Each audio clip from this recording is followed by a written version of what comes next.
Welcome, everyone. Welcome to the Aggregators and Brands podcast. Today, myself, Hi, and my co-host, Omar. We are presenting the podcast, and we have a great guest.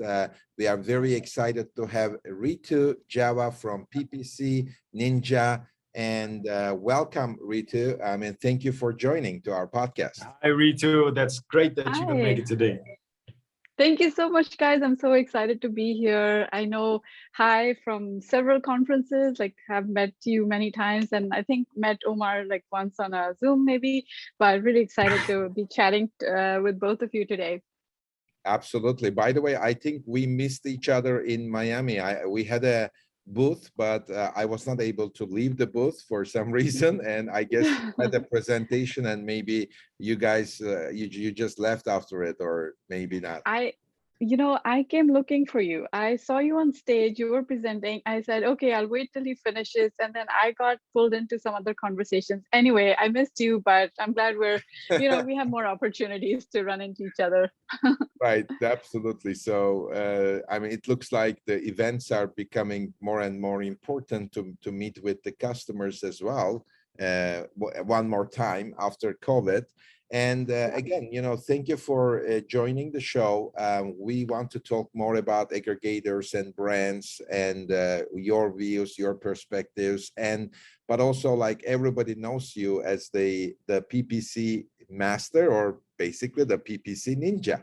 So maybe you can tell a bit about yourself, Ritu, and then we can take it from there.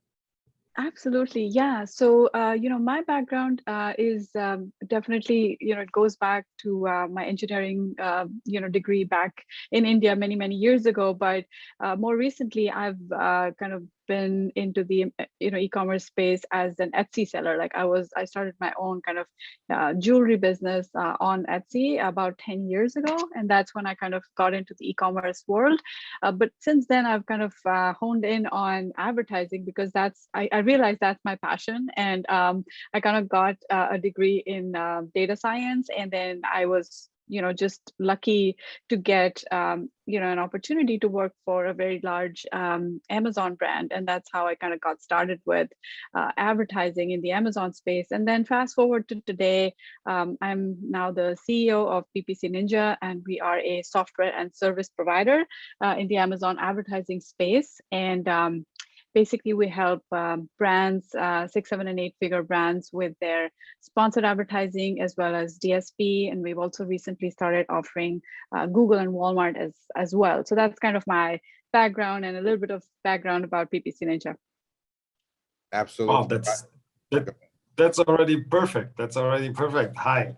Yeah. I think we like the PPC part of this, because especially PPC Ninja. I have heard a lot of you. One of the veterans in the business, I would even say, because it's when I remember I talked to Ritu, it's been a few years back. So PPC still there, still growing, and I think this is as well as software, right? You're really developing a software, correct? Correct. Yes, we have our own software, and the software actually was part of a larger tool. It was an all-in-one tool, but we realized that advertising is becoming so important that we decided to just focus on advertising because it's such a big piece of the puzzle with Amazon, and you've really got to have efficient advertising to in order to succeed on Amazon these days, right? Everybody sees more of ads and less of organic listings, and so that's kind of where we decided to focus our efforts on. Absolutely. Great. By the way, we are using PPC Ninja, as we also provide the PPC and all-in-one account management services. And we are very impressed with a few things like, having all the history of impressions, how the things develop, because typically Amazon gives you a snapshot, but PPC Ninja gives you the depth of the things, like, what happened before, like historically, how the trends somewhat like correlate with each other maybe, and I think knowing that is also extremely important. So maybe my first question will be, as you are already like focused on the PPC for the last few years, and the things are changing pretty rapidly, like there was no DSP before, and then we saw like Amazon acquiring recently MGM.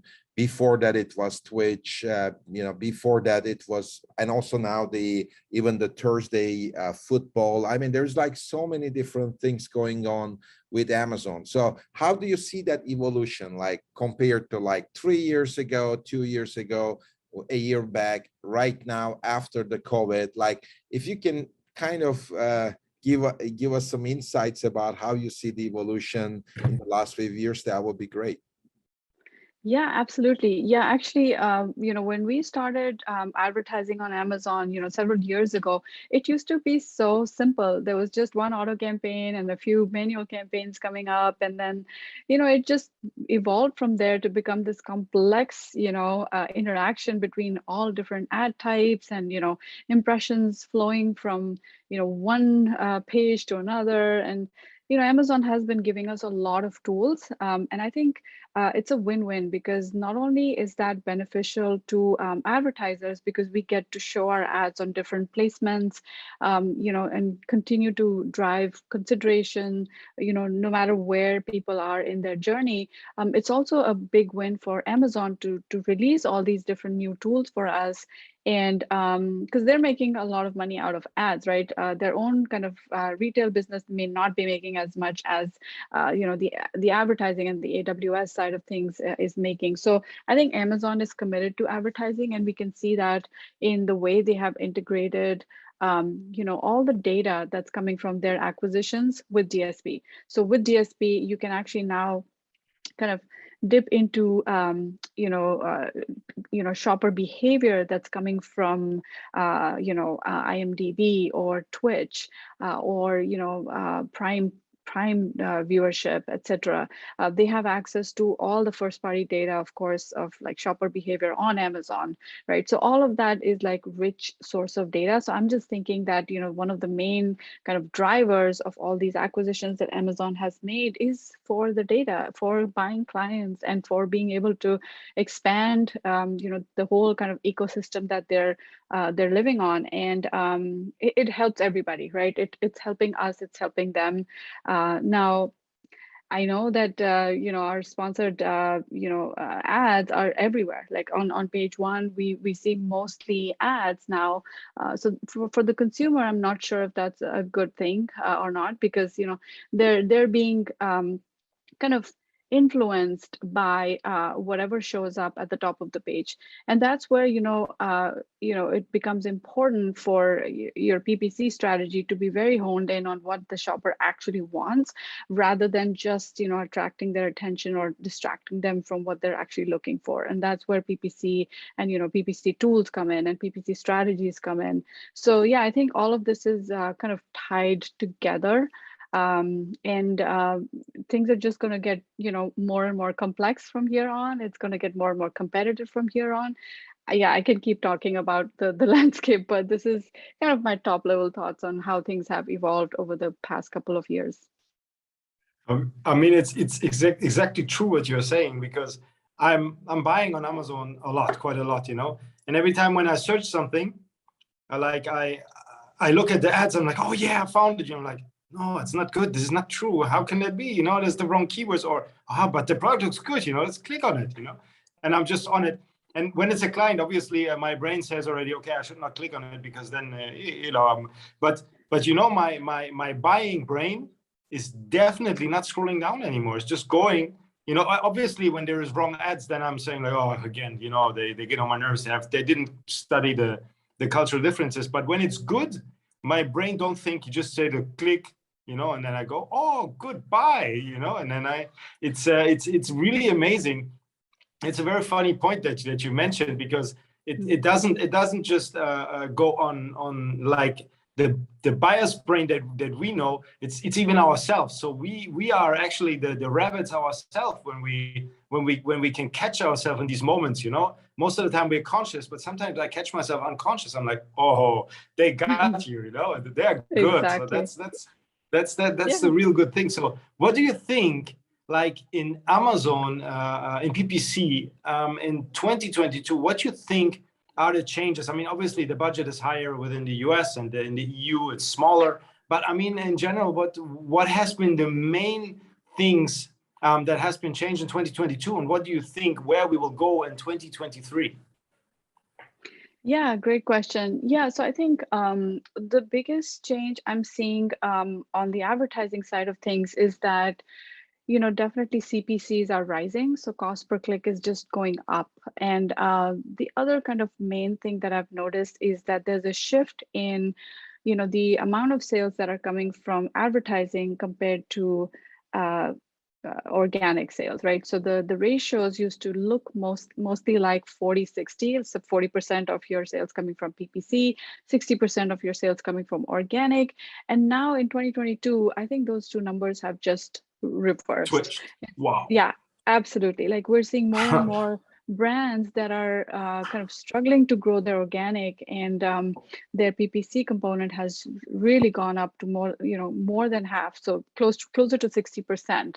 And yeah, I mean, you're no longer able to do that long game or play that long game of invest in PPC, and then eventually your organic will start to show results, and then you can let go of your PPC. You can't anymore. You have to keep, you know, advertising your way through, because it is becoming we knew it was pay to play, but now it's becoming even more so, given how many ads are showing up on, you know, in every place, like the search results page, on product detail pages. We actually see hundreds of ads. Like you don't realize this, but on product detail pages, if you scroll down, they have started, you know, showing multiple carousels, and each of these carousels, if you scroll to the right, they are several hundred pages to the right, and that's just so many ads, right? How much can you scroll? Like that's the amount exactly. of this distraction, yeah, that, you know, I think I call it you know, Noise. yeah, it's noise. In many cases it's noise, because even when you've, you know, hit you've hit the shopping cart and you're about to pay, Amazon will give you a few suggestions, and they are sponsored. Those are sponsored, yeah, on top of that, yeah. on top of that, you know, so there's a lot, yeah, there's a lot going on with different types of ads showing up. So I think that shift from PPC contribution being low to high is probably the biggest thing that I've noticed in 2022.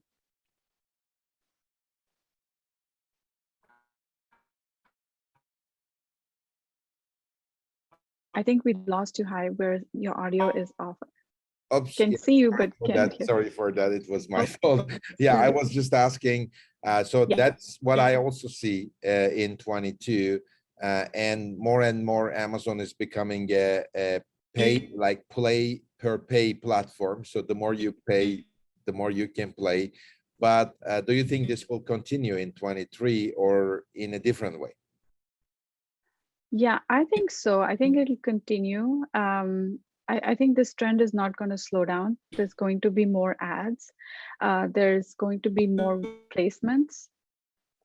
And yeah, I think that's definitely going to be a trend that I don't see any slowdown in. Yeah. Absolutely. Well, one of the things that I'm seeing now is I think there is a limitation of like what can be displayed on Amazon. So more and more as Amazon is acquiring these other platforms that provides content. So from search marketing, maybe there is a bit of a transition towards the audience marketing, like finding the audiences, because it's also not always the ones who are searching that will buy, but the kind of the audiences which are not even aware of the product. They may buy it just because they are watching a movie or a football game or something like that. So that Right. might be quite interesting as well, I think, to see that trend. Now, maybe next thing that I am really very interested to understand is like you are focusing a lot on DSP. And we cannot say that we had two Omars now. You need to, now we have one Omar. That's nice. Now, by the way, the connection is much better now. I don't know what you did, Omar, but I'm not sure. Right. Okay. So my question is like, and you said that the major way to do the audience marketing is DSP, because you may also do a little bit with sponsored display, etc., but it's limited.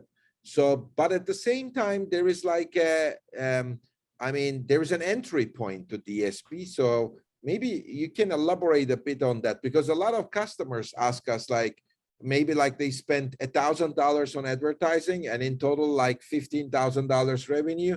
And I'm like getting this question. So I want to do DSP. Does it really make sense? You know, maybe you can tell Right. us about Yeah. entry points. Yeah, absolutely. So, before I answer the question of, who is DSP for, let me just elaborate a little bit about what can DSP do, right? Because then it'll give you an idea of like who it is for, right? So what DSP can do really, really well is match first-party shopper data that comes or originates on Amazon with these, individuals, of course, anonymously, wherever they are on the internet. So if someone has visited a page on Amazon, it shows some sort of interest. It shows that they are maybe in market, which means they're ready to buy something or they're researching, but they may not make that purchase right away. So these people, you know, get off of Amazon, continue with their lives, do whatever they're doing, and then come the ads, then come the DSP ads that can follow them wherever they're going on the internet, regardless of which websites they're on. And they keep kind of reminding them of, hey, you were looking at this product. Are you still interested? Do you want to, so that is one of the kind of biggest advantages of having DSP, because DSP knows who these people are and it can basically track them across the internet. So that's one really powerful way. Now, can this be done with sponsored display? Yes. In many ways, sponsored display and DSP have a lot of overlapping features, especially the ability to remarket to people who haven't purchased from you yet. Right, so that's one powerful way. However, DSP has a lot more bells and whistles. You can do a lot more precision marketing. You can be more selective about your audience and maybe restrict it further, which things you cannot do with your sponsored display, right? So that's one. Then there are other things that DSP can do. For example, DSP can help you reach people who might have purchased something in Whole Foods. For example, Whole Foods is owned by Amazon, right? So Whole Foods Market is also a rich source of data, and it has all the first party shopper data of someone who's maybe purchased, let's say, organic food on Whole Foods, let's say in the past 90 days or 10 days or 5 days even. You can actually create audiences based on that foot traffic. And you can say, okay, if these people are interested in organic, then maybe they're interested in my product, which is catering to the same kind of audience. So you're right, there's a lot more you can do with audience targeting in that sense. So that's one. Whole Foods is one, another way of kind of going about it. You can also reach people through streaming TV, which basically means that there's obviously a shift from linear TV now to connected TV, and connected TV is basically where people are connected to the internet. And what that means is that if they're connected to the internet, their identity is known, their shopping behaviors are known, their watching preferences are known. All of that information is kind of known, and so you can therefore target ads to them, video ads to them, as they're streaming their content. Now, why would they watch your ads? Well, because they have probably subscribed to some sort of free service, and for free you've got to listen to ads, you've got to watch a couple of ads in order to kind of make that service free and viable for the platform provider. And so that's another opportunity for getting in front of people, so they have to go through these non-skippable ads. And so all these examples that I'm sharing are different ways in which DSP can help. Now, you might think, okay, this is not for me. I'm too small of a brand. I don't see myself showing video on television or any streaming kind of platform. Or you might say, no, I think if I can find the right audiences, then why not? Like why not show my video to people that have already looked at my page on Amazon. So those two pieces of information can now be connected for the first time. Like with DSP, you have that ability to find out who has searched and then serve them an ad on their TV, right, as a non-skippable ad. That's the power of DSP. So if you are a brand that has, let's say a very high repeat purchase rate, something that makes it worthwhile to invest in that one, new to brand customer, because once you acquire that customer, you can then essentially remarket to them over and over again through a cheaper ad type, right? So you can use DSP for getting in front of people and getting them interested in your brand, and then remarket to them through other ad types, right? So that's one type of brand that might benefit from DSP marketing. Another type would be someone that has enough margin, so it's a higher ticket item that they're selling on Amazon, and they just want to diversify their ad sources. They just don't want to just limit themselves to what Amazon's platform is offering. They want to go outside and bring new to brand customers through top of funnel marketing, right? So that's another kind of segment of people or brands that might be interested or could find use in DSP. And then probably another one, which is kind of a little, it seems a little counterintuitive, but you can reach younger audiences like the ones that live on Twitch, because Twitch is also owned by Amazon. Those younger audiences actually don't do any search marketing. They don't really search on Amazon. They don't live on Amazon, and their style of searching is very different. It's more immersive. It's more through recommendations. Like, we've all seen the power of TikTok. Like, we've seen how an influencer can make you buy stuff that you probably didn't know you wanted, right? And maybe you don't want it, but you'll still buy it because your peer group is excited about it, and these influencers are excited about it. So that's the kind of audience you can reach also through DSP, because they own Twitch, and Twitch has, as it has millennials, and it has Generation Zs as their main kind of users. So 29 million users log into Twitch every single day. It's a gaming platform, but it's also now becoming more than just a gaming platform. You have other types of content that are rapidly, being introduced on to the Twitch platform. And so that's another type of brand that could take advantage of DSP, someone who wants to reach younger people who are not found on Amazon. Right. I mean, I could go on, but these are just some of the ways in which you can figure out if you really want to explore with DSP or you want to stick with sponsored advertising. So that's amazing. And my question on top of that was, then what's the entry point for a brand? Like, at what point it makes sense in terms of revenue?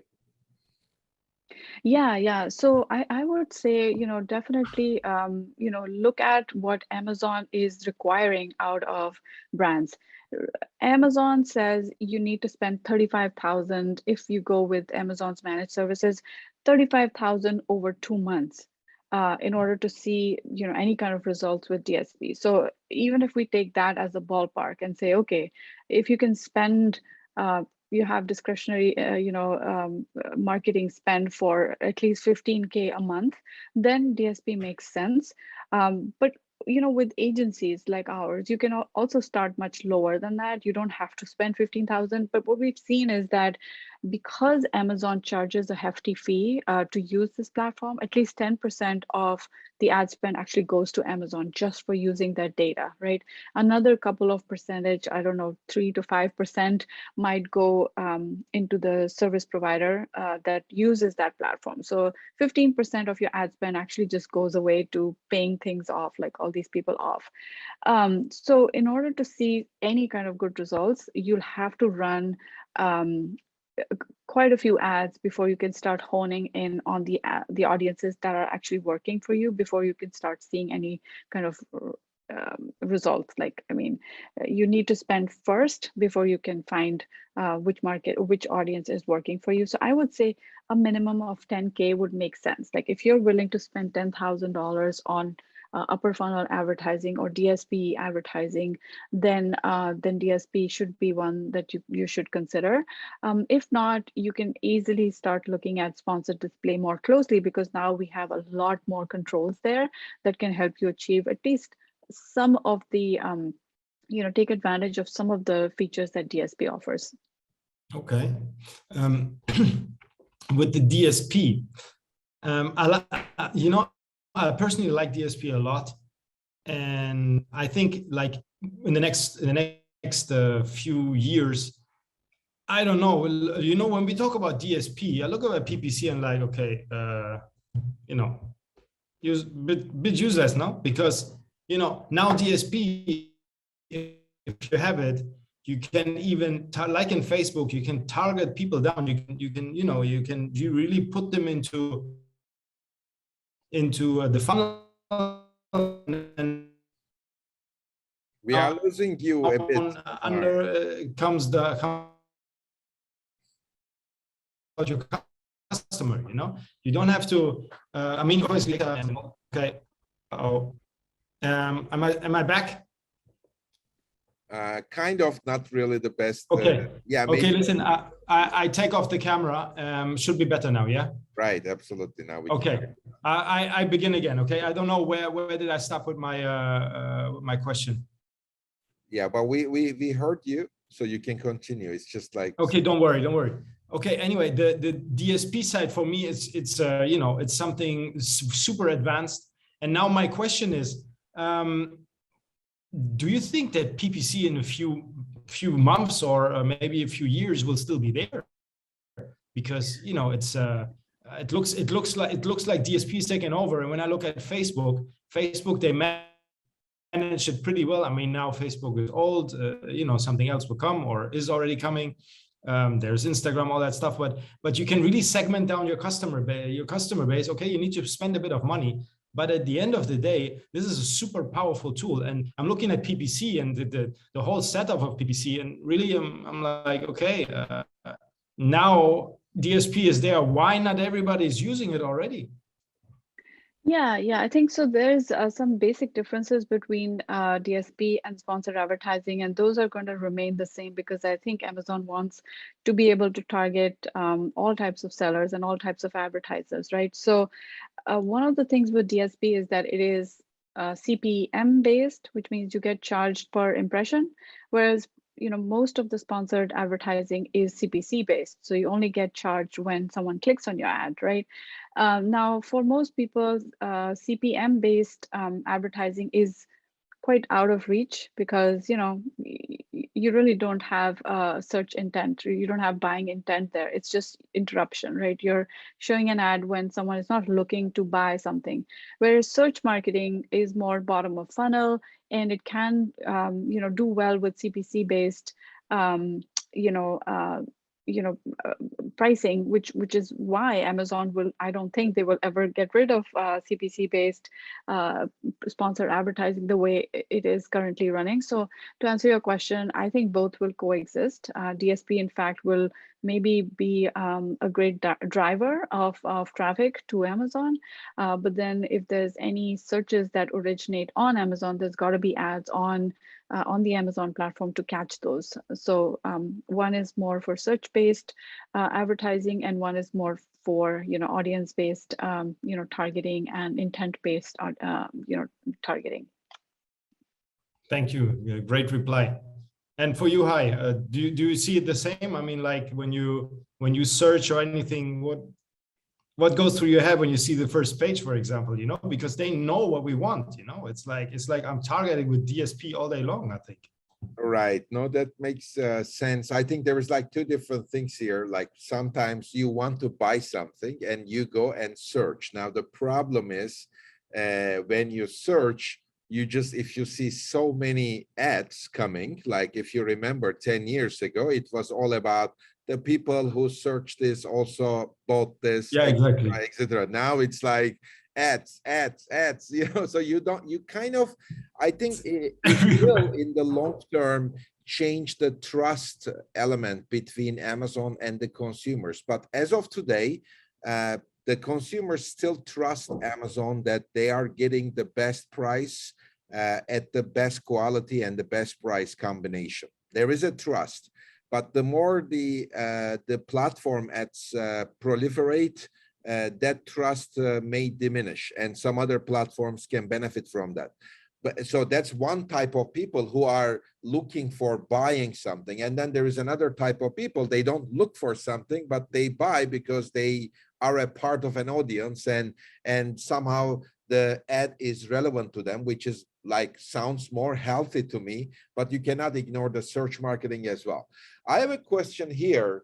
Now, I want to go back to the previous thing where you mentioned that at least $10,000 needs to be spent, which makes sense. Even probably 10,000 is just the beginning. Like I know companies spending $100,000 into that very easily.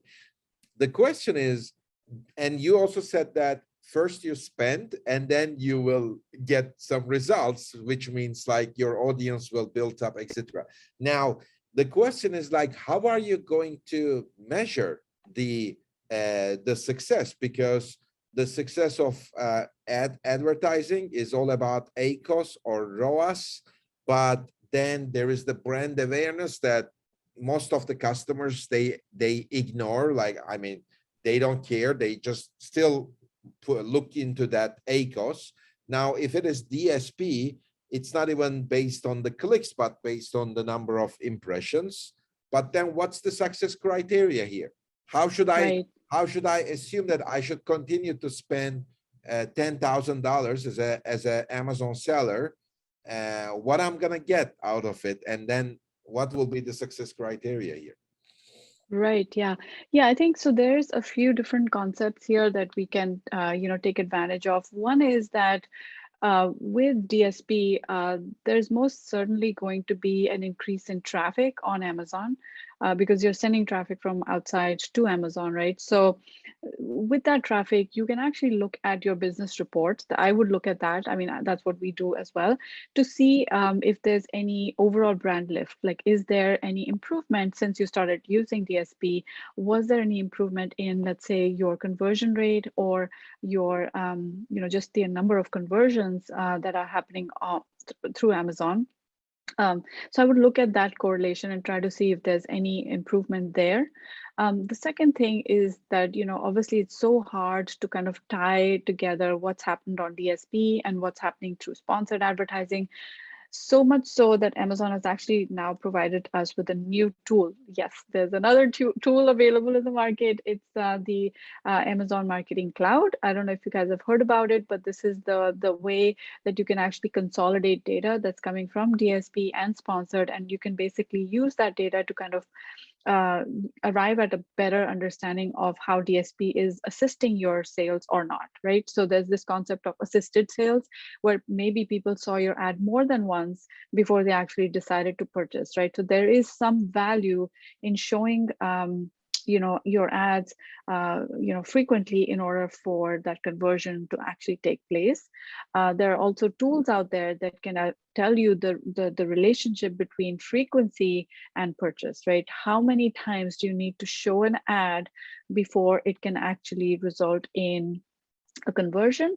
And so there's studies that you can do with these types of tools that of course are out of reach for most people, but let's say you do invest in a tool like that, it can actually tell you at what frequency you perform the best, and that's how marketers can use DSP to drive the right type of targeting and to do the right type of driving the right type of audiences to Amazon. Another thing that you could look at, another metric that I look at is new to brand, right? So new to brand is both on DSP as well as your sponsored side. You can actually see the correlation between new to brand sales and the kind of the growth or the impact of DSP on your advertising, because as you increase your new to brand customers, you can actually leverage the remarketing part of the funnel later on, and that way you can kind of see the return on investment, even though in the beginning, you may not be able to see DSP spend being justified. If you have a repeat purchase rate, then you can see a recovery happening along along the line. However, you're right, it is extremely hard to measure just by looking at numbers like ACoS and ROAS. Those can be pretty misleading because the way Amazon responds or reports ROAS numbers is on DSP is quite misleading, because you're just looking at impression-based interactions there. And I mean, you can get more strict with yourself and just look at clicks and not or click-throughs and not impression-based detail page views in order to get to drive the correlation between someone saw your ad, they clicked on your ad, then they purchased, right? So you can maybe do that extra bit of cleanup on your data, but most people don't do that. They go with whatever concept DSP has come inbuilt with, which is just reporting the ROAS numbers as they are. Makes sense. And sometimes when I get this type of questions, I always think about, like, if a brand is like kind of advertising on a billboard on the highway, do they really look at like what's the ACoS, or I mean, some of the things about all advertising is the brand awareness, reaching out to new markets. You mentioned, for example, like just also as a summary, like Whole Foods for CPG brands. It's an amazing data that to tap into. Then the streaming TV, IMDb TV, the Twitch, which the youngsters, they don't even search on Amazon, and also the remarketing and following up the consumer on a different platform. All of these things are not available with the Amazon PPC anyway. So either you just spend the money, you try, and it makes sense, as you mentioned, if the Amazon seller wants to reach out to new audiences, or also there is a repeat buy situation, or the margins are high and it's not about margin, but it's about selling more products. I think it all makes sense, and I tried to summarize also all the kind of the main points that you mentioned. Exactly. I mean, that's an amazing information, Ritu. I think we can continue to talk about it for many hours. Hopefully we will invite you again, because you are one of the experts, the top experts in the market, and we really appreciate the time. I mean, that was extremely valuable information for our audience. I'm sure there will be follow-ups as well. Thank you very much for joining. Yeah, thank you so much, both. Great. Yeah, thank you. Hi, thank you so much, Omar. I really enjoyed it. See you soon. Thank you.